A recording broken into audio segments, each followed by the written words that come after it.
Hi kids, it's story time with Read Little Mind Read. The Tale of Peter Rabbit by Beatrix Potter. Once upon a time, there were 4 little rabbits, and their names were Flopsy, Mopsy, Cottontail, and Peter. They lived with their mother in a sandbank underneath the root of a very big fir tree.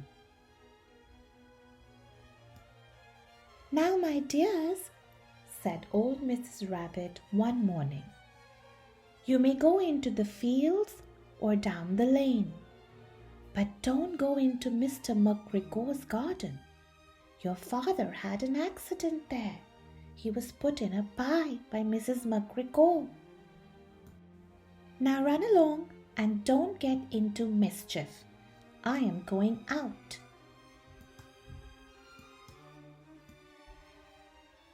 Then old Mrs. Rabbit took a basket and her umbrella and went through the wood to the baker's. She bought a loaf of brown bread and 5 currant buns.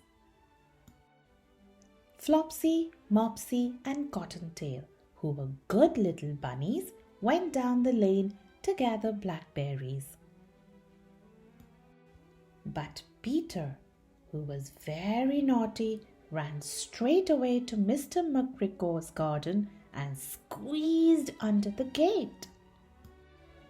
First he ate some lettuces and some French beans, and then he ate some radishes. And then, feeling rather sick, he went to look for some parsley.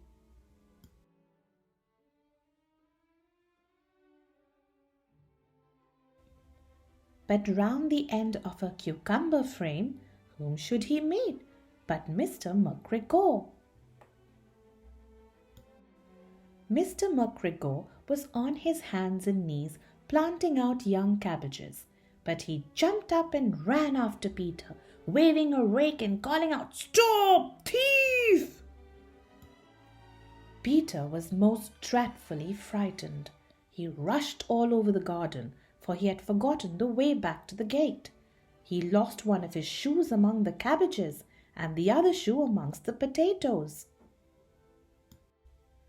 Peter gave himself up for lost and shed big tears, but his sobs were overheard by some friendly sparrows, who flew to him in great excitement and implored him to exert himself.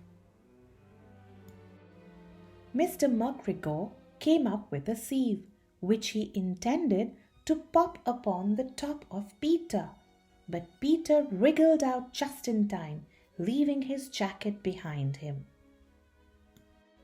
and rushed into the tool shed and jumped into a can. It would have been a beautiful thing to hide in if it had not had so much water in it. Mr. McGregor was quite sure that Peter was somewhere in the tool shed, perhaps hidden underneath a flower pot. He began to turn them over carefully, looking under each. Presently, Peter sneezed. "Ker-choo!" Mr. McGregor was after him in no time and tried to put his foot upon Peter, who jumped out of a window, upsetting 3 plants. The window was too small for Mr. McGregor, and he was tired of running after Peter. He went back to his work. Peter sat down to rest. He was out of breath and trembling with fright, and he had not the least idea which way to go. Also, he was very damp with sitting in that can. After a time he began to wander about, going lippity-lippity, not very fast, and looking all around. He found a door in a wall, but it was locked, and there was no room for a fat little rabbit to squeeze underneath. An old mouse was running in and out over the stone doorstep, carrying peas and beans to her family in the wood. Peter asked her the way to the gate, but she had such a large pea in her mouth that she could not answer. She only shook her head at him. Peter began to cry. Then he tried to find his way straight across the garden, but he became more and more puzzled. Presently, he came to a pond where Mr. McGregor filled his water cans.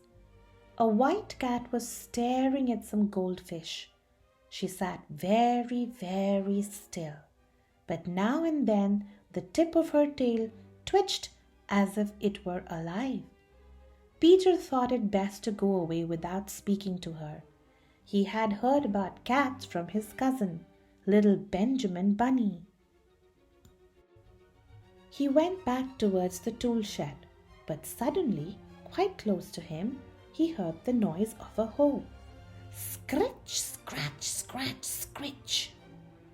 Peter scuttered underneath the bushes, but presently, as nothing happened, he came out and climbed upon a wheelbarrow and peeped over. The first thing he saw was Mr. McGregor hoeing onions. His back was turned towards Peter, and behind him was the gate.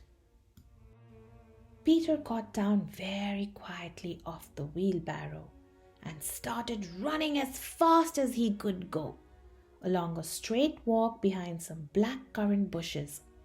Mr. McGregor caught sight of him at the corner, but Peter did not care.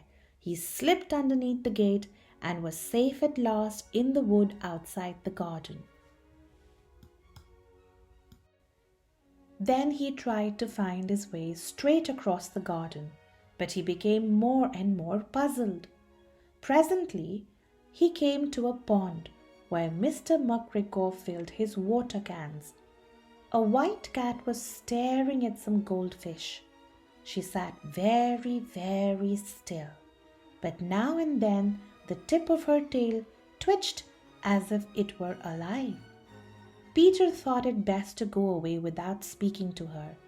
He had heard about cats from his cousin, little Benjamin Bunny. Mr. McGregor hung up the little jacket and the shoes for a scarecrow to frighten the blackbirds. Peter never stopped running or looked behind him till he got home to the big fir tree. He was so tired that he flopped down upon the nice soft sand on the floor of the rabbit hole and shut his eyes. His mother was busy cooking. She wondered what he had done with his clothes. It was a second little jacket and pair of shoes that Peter had lost in a fortnight. I am sorry to say that Peter was not very well during the evening. His mother put him to bed and made some chamomile tea, and she gave a dose of it to Peter. 1 tablespoonful to be taken at bedtime. But Flopsy, Mopsy and Cottontail had bread and milk and blackberries for supper. The end. I hope you enjoyed listening to Peter's exciting but naughty adventure to the farm. Please like, share and subscribe to listen to more fun and exciting stories. Till then, bye-bye.